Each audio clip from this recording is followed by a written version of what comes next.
So can you install a dictionary on the Apple Watch that would be offline? So there are plenty of dictionary types, like they are like the language, from one language to another, or so many different things which you might be able to do. But the whole point is that it is possible. You just have to kind of like look it up.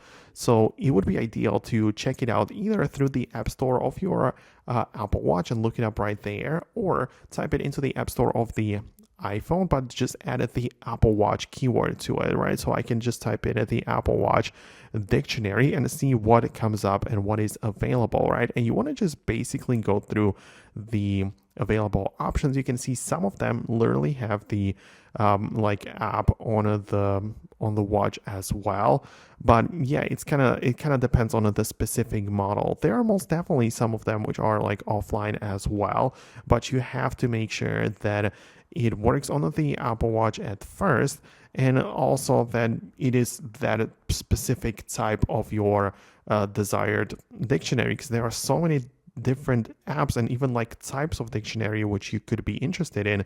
So it's a very broad topic. So the short answer is yes, you can get the dictionary on the Apple Watch, and potentially it could also work offline, but you have to manually search through it because there are so many types of dictionaries that it would be too hard to sort through all of them. But let me know what you think about it below. Hit the thumbs up and subscribe for the next tutorials and quick videos like this one, and I'll talk to you later. So thanks a lot, and I'll see you then.